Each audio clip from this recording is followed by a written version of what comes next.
Hello friends, this is Jivesh. I welcome to my channel Bioprofessional. We were discussing about the protein structure and this is the third and the final lecture of the series. So if you are watching this video for the very first time, I recommend you to watch the previous lecture so that you grab the concept very smoothly. And believe me, if you watch this complete lecture with your 100% attention, then there will be very less chance of making any error regardless of the examination, be it CSIR, ICR, GATE, because questions related to the structural part of the protein is going to be asked every time. So you will be very much confident of answering any questions. So let's not now make any delay and start today's lecture. Today we'll be discussing about the remaining part of the secondary structure, that is the beta pleated sheets, and the one random structure that is called turn, and the tertiary and the quaternary structure. So stay tuned and watch the complete lecture.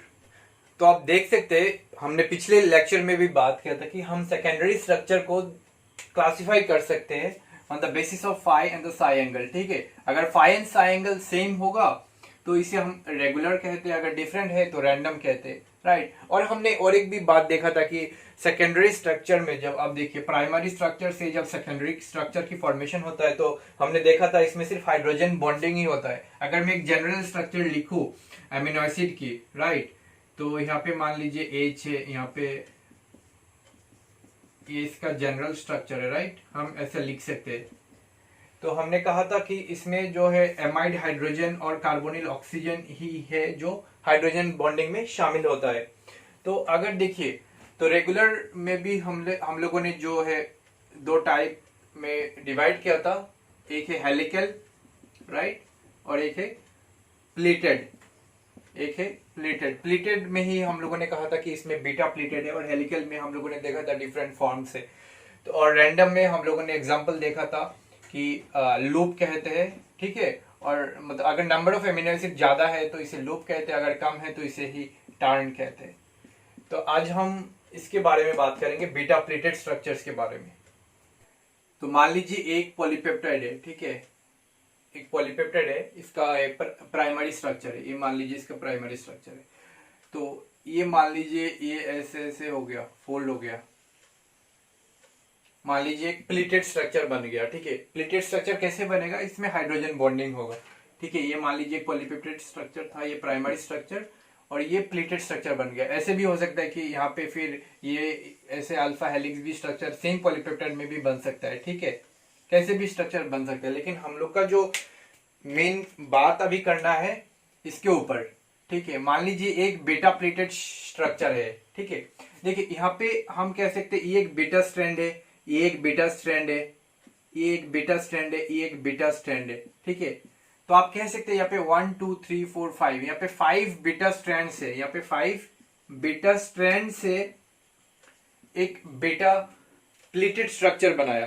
ठीक है, 1 2 3 4 5 beta strand मिलकर जो है एक beta pleated structure का formation किया है। तो चलिए हम थोड़ा प्रीवियस क्लास को रिकॉल करते हैं। हमने कहा था कि मान लीजिए ये अल्फा हेलिकल था, हमने कहा था मान लीजिए पॉलीपेप्टाइड है, इसमें 2 अल्फा हेलिक्स है।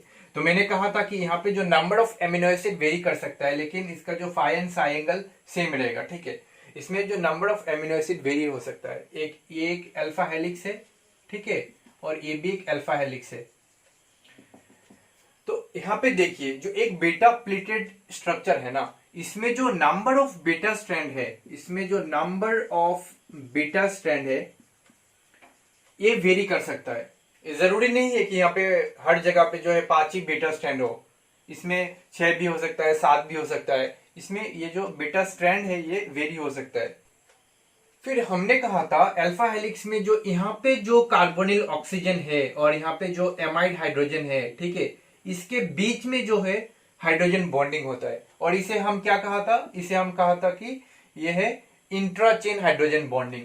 लेकिन यहाँ पे आप देख सकते हैं यहाँ पे भी कार्बोनिल ऑक्सीजन होगा और यहाँ पे भी एमाइड हाइड्रोजन होगा, यहाँ पे एमाइड हाइड्रोजन होगा, लेकिन यहाँ पे जो हाइड्रोजन बॉन्डिंग होगा ना ये इंटरचेन होगा, एक बीटा स्ट्रैंड के साथ और एक बीटा स्ट्रैंड में हाइड्रोजन बॉन्डिंग होगा, एक इसमें नहीं होगा। जैसे कि यहाँ पे देखा था एक ही अल्फा हेलिक्स में हाइड्रोजन बॉन्डिंग होता है, इसमें क्या है कि अलग अलग बीटा स्ट्रैंड में, मान लीजिए एक बीटा स्ट्रैंड है और ये एक बीटा स्ट्रैंड है, तो इस दोनों के बीच में हाइड्रोजन बॉन्डिंग होगा। ऐसा नहीं है कि एक ही स्ट्रैंड में ही हाइड्रोजन बॉन्डिंग हो जाएगा।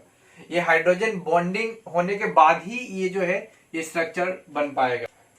तो चलिए मैं एक अल्फा हेलिकल टर्न बनाता हूं अल्फा हेलिक्स की, ठीक है।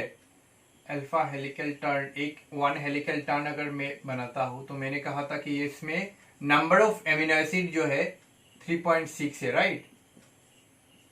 फोर्थ एमिनो एसिड की जो 60% पार्ट शामिल है। तो मैंने कहा था इसका जो एक्सियल हाइट है ये कितना है 5.4 एंगस्ट्रॉम, राइट।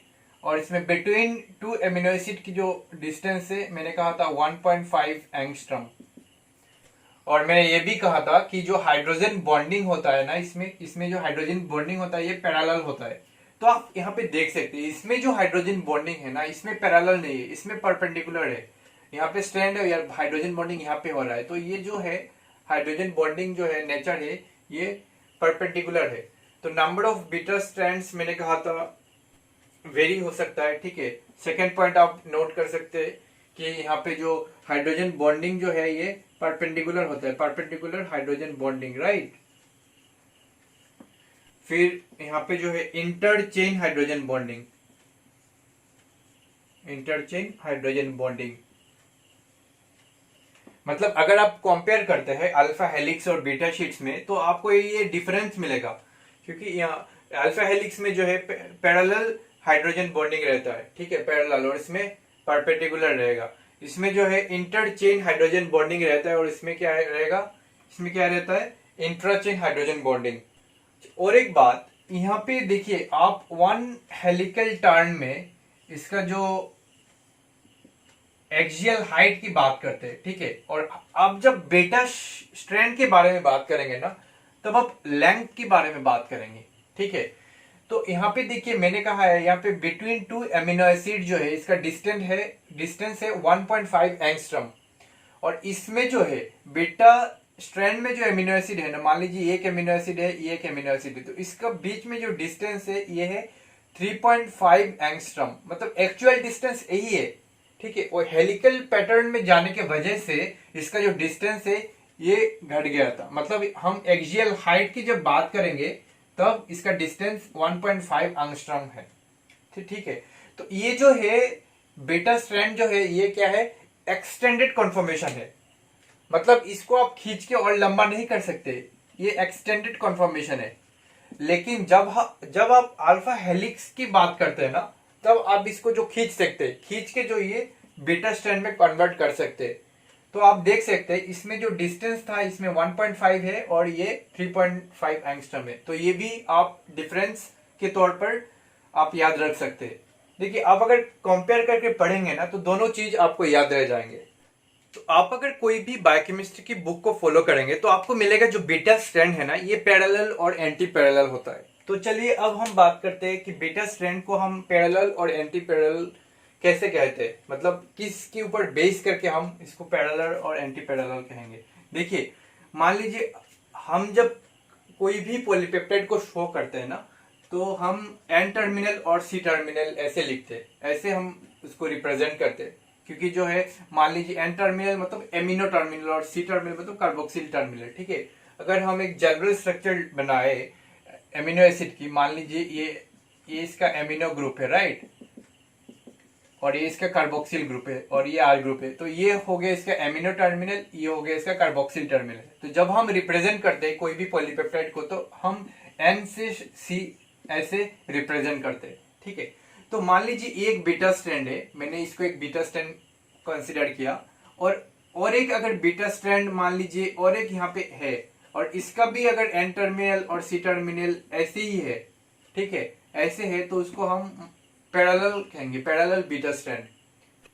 और अगर एक बीटा स्ट्रैंड ऐसे है मान लीजिए और एक ऐसे है, ठीक है, इसका एन टर्मिनल इस तरफ है, इसका सी टर्मिनल इस तरफ है, और अगर सी टर्मिनल और एन ऐसे रहेगा तो इसे हम एंटी पैरेलल कहेंगे। तो चलिए हम देखते हैं अभी एंटी पैरेलल और पैरेलल में कौन सा स्टेबल है, कौन सा जो है पॉलीपेप्टाइड्स में ज्यादा ऑकरेंस इसका ज्यादा है, एंटी पैरेलल बीटा स्ट्रैंड या पैरेलल बीटा स्ट्रैंड। तो चलिए देखते हैं और इसको अच्छे से हम लोग जानने की कोशिश करते हैं। तो आप देख सकते हैं मैंने यहाँ पे एक स्ट्रक्चर बनाया, आप शायद इसको समझ नहीं पा रहे होंगे। देखिए मैं अगर एक जनरल स्ट्रक्चर बनाता हूँ एमिनो एसिड की ना, तो यहाँ पे मान लीजिए इसका एमिनो ग्रुप है, यहाँ पे इसका कार्बोक्सिल ग्रुप है, यहाँ पे मान लीजिए H है, यहाँ पे मान लीजिए R ग्रुप है। ठीक है, तो आप देख सकते हैं इसको एमिनो ग्रुप को हम N से रिप्रेजेंट कर सकते हैं। ठीक है, ये जो C अल्फा मतलब ये अल्फा कार्बन है और ये कार्बोक्सिल ग्रुप है। तो यहाँ पे देख सकते हैं, यहाँ पे एमिनो ग्रुप का N है और इसके साथ जो है एमाइड हाइड्रोजन है और ये कार्बोनिल ऑक्सीजन है। ताकि हमें क्या करना है, हमें अभी हाइड्रोजन बॉन्डिंग शो करना है। ठीक है, तो इसे हम कहेंगे एन टर्मिनस और ये हो गया हम लोग का जो है सी टर्मिनस। ठीक है, और यहाँ पे ये हो गया सी टर्मिनस और ये हो गया एन टर्मिनस। तो आप देख सकते हैं ना, यहाँ पे एक स्ट्रैंड है। आप ऐसे सोचिए, ये एक पॉलीपेप्टाइड स्ट्रैंड है जिसका एन टर्मिनस इधर से स्टार्ट हुआ और सी यहाँ पे है, और ये एक और एक स्ट्रैंड है। ठीक है, जिसका जो है ये सी टर्मिनस यहाँ से स्टार्ट हुआ और एन टर्मिनस यहाँ पे जाके खत्म हुआ। तो आप देख सकते हैं ये जो स्ट्रैंड है ये एंटी पैरेलल है। तो हमें ये देखना है कि एंटी पैरेलल स्टेबल होता है कि पैरेलल स्ट्रैंड स्टेबल होता है। ठीक है, तो हम जो है इसके बीच में हाइड्रोजन बॉन्डिंग शो कर सकते हैं। हाइड्रोजन बॉन्डिंग हमेशा जो है 3 डॉट से हम शो करते हैं। तो इस पे यहाँ पे भी हो सकता है हाइड्रोजन बॉन्डिंग, यहाँ पे भी हो सकता है, यहाँ पे भी हाइड्रोजन बॉन्डिंग हो सकता है। ठीक है, हाइड्रोजन बॉन्डिंग यहाँ पे भी हो सकता है।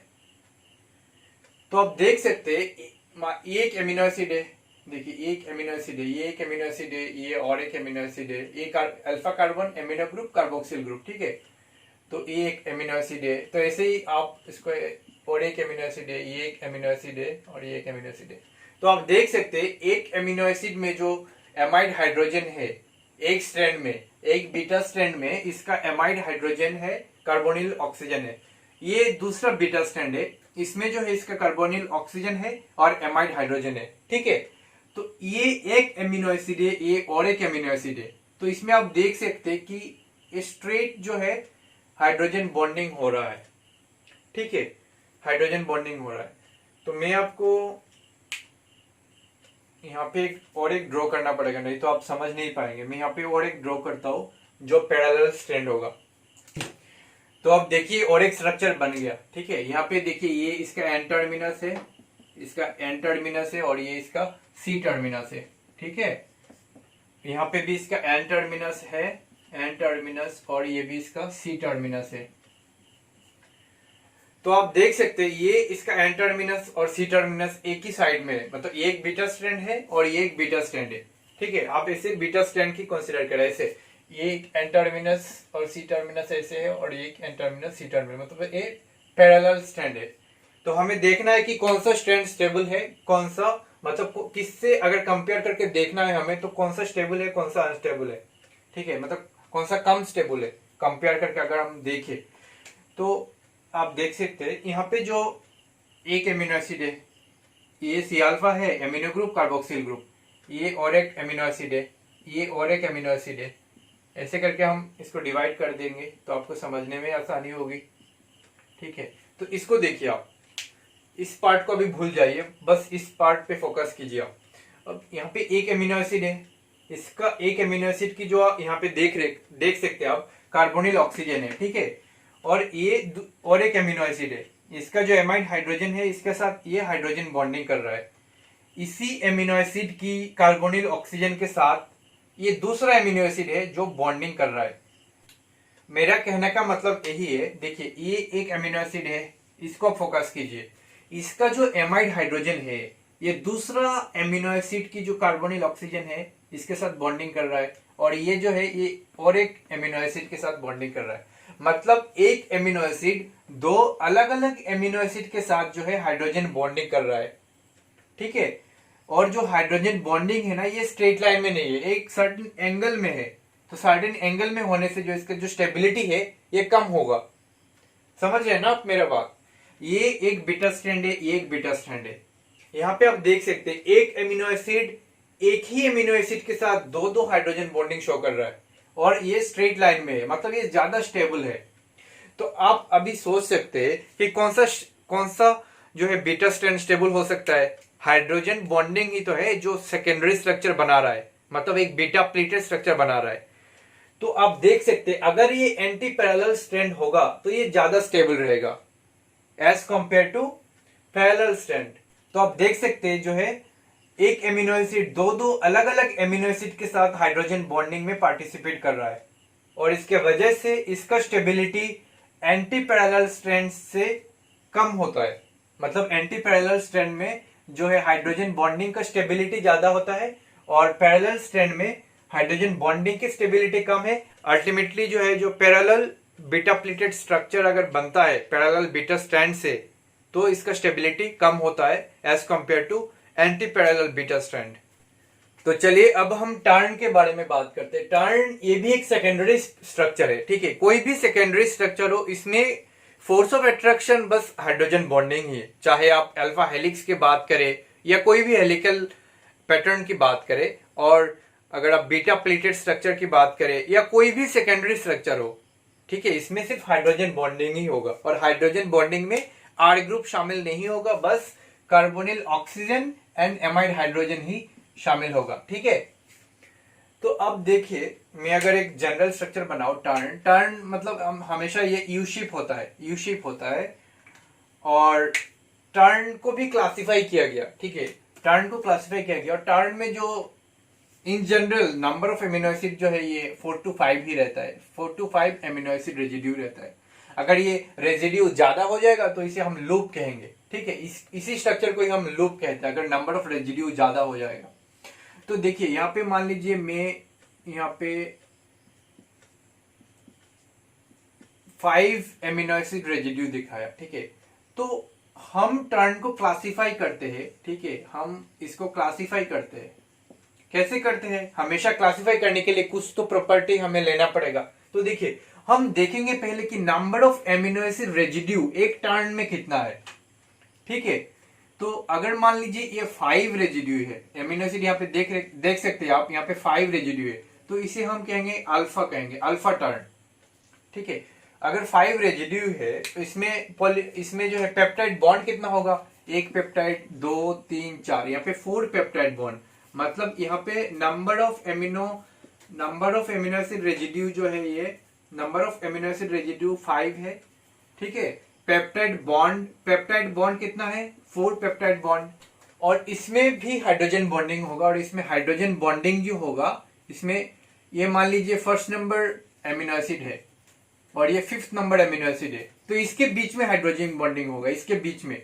तो hydrogen bonding first number amino acid and 5th number amino acid के बीच में होगा। अगर हम इसको n से रिप्रेजेंट करते हैं और इसको n+1, इसको n+2, n+3 एंड इसको अगर हम n+4 से रिप्रेजेंट करते हैं तो हाइड्रोजन बॉन्डिंग जो होगा ये n और n+4 के बीच में होगा। हाइड्रोजन बॉन्डिंग अगर होगा, ठीक है, हाइड्रोजन बॉन्डिंग होता है तो n+4 के साथ हाइड्रोजन बॉन्डिंग होगा। ये बात किया हमने अल्फा टर्न के बारे में, ठीक है। अब एक की इंफॉर्मेशन अल्फा टर्न के बारे में इंफॉर्मेशन आप याद कीजिए, बाकी ऐसे ही याद हो जाएगा, ठीक है।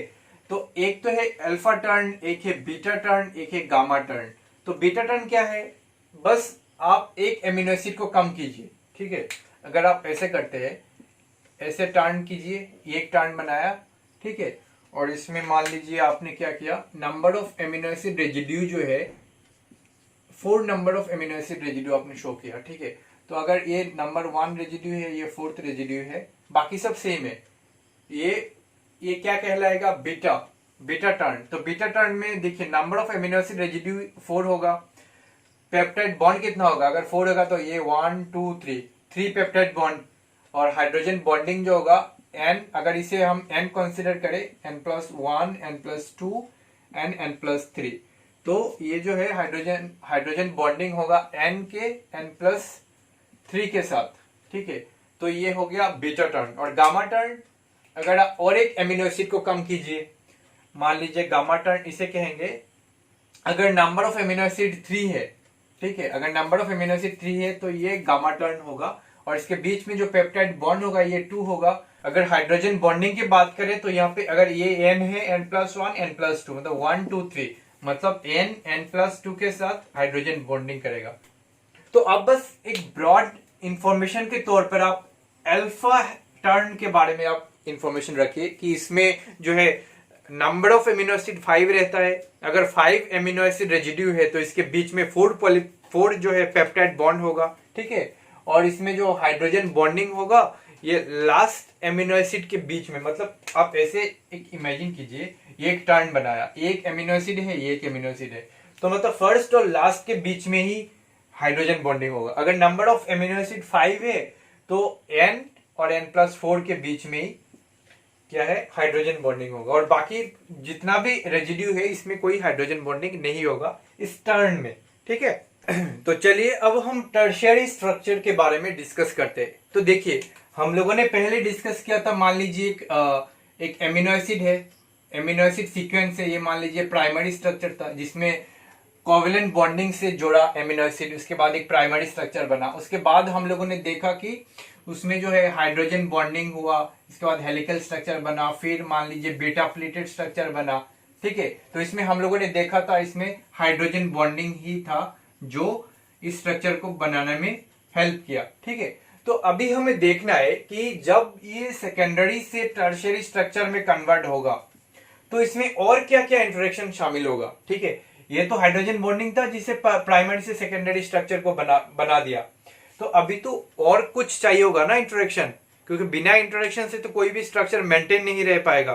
तो मेंटेन रहने के लिए हमें देखना पड़ेगा कि कौन सा इंटरेक्शन शामिल हो सकता है इसमें टर्शियरी स्ट्रक्चर में। और हमने पहले लेक्चर में बात किया था, मान लीजिए एक प्राइमरी स्ट्रक्चर है, ठीक है, ये सेकेंडरी में कन्वर्ट होगा, उसको फंक्शनल होने के लिए इसको सेकेंडरी स्ट्रक्चर में कन्वर्ट होना ही पड़ेगा, ठीक है। उसके बाद ये टर्शियरी स्ट्रक्चर में भी कन्वर्ट हो सकता है, लेकिन जो टर्शियरी से ये क्वार्टरनरी स्ट्रक्चर में कन्वर्ट नहीं हो सकता है, ठीक है, ये कन्वर्ट नहीं हो सकता है। ये स्टेप तो मैंडेटरी है, इसको फंक्शनल होने के लिए सेकेंडरी स्ट्रक्चर में कन्वर्ट होना ही पड़ेगा। ये स्टेप मैंडेटरी नहीं है, हो भी सकता है नहीं भी हो सकता है, लेकिन क्वार्टरनरी स्ट्रक्चर में जा ही नहीं सकता है, ठीक है। मैंने पहले लेक्चर में भी कहा था इसको, अगर मान लीजिए और एक प्राइमरी स्ट्रक्चर है, सेकेंडरी स्ट्रक्चर, टर्शियरी स्ट्रक्चर, इतना तो हो सकता है, लेकिन ये जो स्टेप है ये नहीं हो सकता है। तो क्वार्टरनरी स्ट्रक्चर बनने के लिए हमें देखना पड़ेगा कि मिनिमम जो 2 पॉलीपेप्टाइड चाहिए होगा इंटरेक्शन करने के लिए। तो चलिए इसके बाद तो हम क्वार्टरनरी स्ट्रक्चर्स में करेंगे। अभी बात करते हैं कि इसमें जो टर्शियरी स्ट्रक्चर है इसमें क्या क्या इंटरेक्शन हो सकता है। तो चलिए इसके बारे में हम देखते हैं। देखिए जब हम टर्शियरी स्ट्रक्चर के बारे में बात करते हैं ना, तो इंटरेक्शन जो है ये कोवेलेंट भी हो सकता है, नॉन कोवेलेंट भी हो सकता है, ठीक है। कोवेलेंट इंटरेक्शन जो है ये मतलब एक पॉलीपेप्टाइड में हो भी सकता है, नहीं भी हो सकता है। क्योंकि देखिए कोवेलेंट इंटरेक्शन मतलब क्या है, अगर कोई एमिनो पॉलीपेप्टाइड में सिस्टीन रेजिड्यू है, इसमें तो सल्फाइड्रिल ग्रुप है, ठीक है। अगर सल्फाइड्रिल ग्रुप के साथ ही जो है कोवेलेंट बॉन्डिंग हो सकता है, मान लीजिए एक पॉलीपेप्टाइड है, इसमें एक सिस्टीन रेजिड्यू है, ठीक है, और सेम पॉलीपेप्टाइड में और एक सिस्टीन रेजिड्यू है, इसमें सल्फाइड्रिल ग्रुप है, इसमें भी सल्फाइड्रिल ग्रुप है। तो इसके बीच में जो डाइसल्फाइड बॉन्ड की फॉर्मेशन हो सकता है। तो disulphide bond is nothing but A covalent bond, ठीक है। तो ये जो कोवेलेंट बॉन्ड एक पॉलीपेप्टाइड में हो भी सकता है, नहीं भी हो सकता है। मान लीजिए अगर सिस्टीन रेजिड्यू नहीं प्रेजेंट है कोई भी स्ट्रक्चर में, अगर मान लीजिए सिस्टीन रेजिड्यू प्रेजेंट नहीं है तो ये बॉन्ड प्रेजेंट नहीं रहेगा।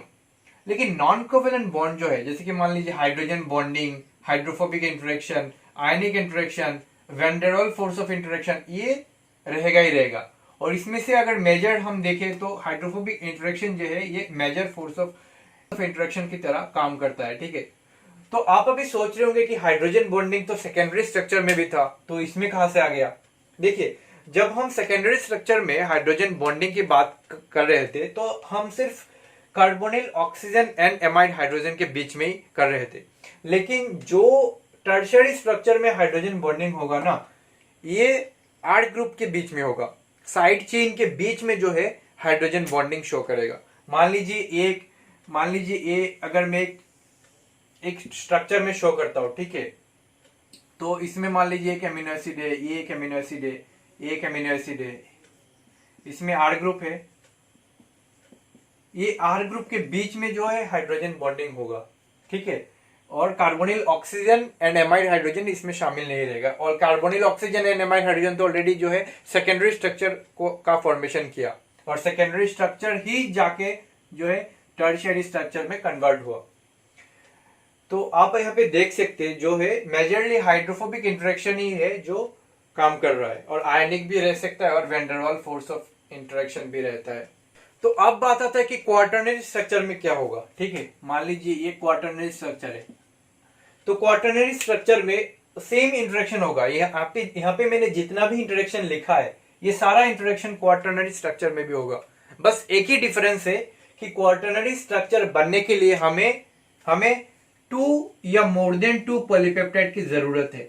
ठीक है, यहाँ पे जितना भी इंटरेक्शन मैंने शो किया, हाइड्रोजन बॉन्डिंग हो गया, हाइड्रोफोबिक इंटरेक्शन, आयोनिक, यहाँ पे मतलब एक सिंगल पॉलीपेप्टाइड में मैंने शो किया, एक सिंगल पॉलीपेप्टाइड में। लेकिन बिटवीन 2 पॉलीपेप्टाइड में अगर ये सारा इंटरेक्शन हो रहा है बिटवीन 2 पॉलीपेप्टाइड, मान लीजिए ये एक पॉलीपेप्टाइड है, ठीक है, और ये एक पॉलीपेप्टाइड है, अगर इसके बीच में इंटरेक्शन हो रहा है, ये दोनों के बीच में जितना भी इंटरेक्शन मैंने यहाँ पे शो किया है, अगर इस दोनों स्ट्रक्चर्स के बीच में, इस 2 पॉलीपेप्टाइड के बीच में अगर हो रहा है तो ये क्वार्टरनरी स्ट्रक्चर्स का फॉर्मेशन करेगा। ठीक है, बस डिफरेंस यही है, टर्शियरी स्ट्रक्चर में सिंगल पॉलीपेप्टाइड के बीच में होगा, और क्वार्टरनरी स्ट्रक्चर बनने के लिए हमें मालूम ही है जो मिनिमम 2 पॉलीपेप्टाइड्स की जरूरत है। तो बस आपको यही ध्यान रखना है सारा इंटरेक्शंस जितना भी हो रहा है, क्योंकि जो प्रोटीन की स्ट्रक्चर फॉर्म हो रहा है ना, पॉलीपेप्टाइड एक के बाद एक स्ट्रक्चरल ऑर्गेनाइजेशन कर रहा है, मतलब ये कोई भी इन स्ट्रक्चर को मेंटेन करने के लिए इसमें इंटरेक्शन चाहिए।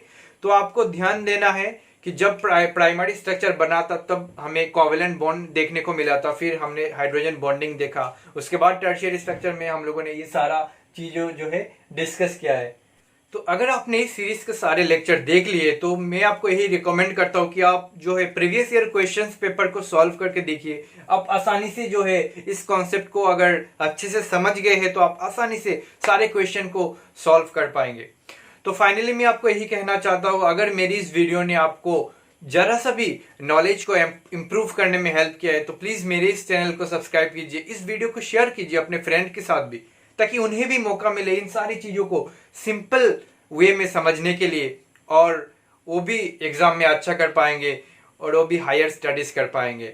Thank you for watching this video.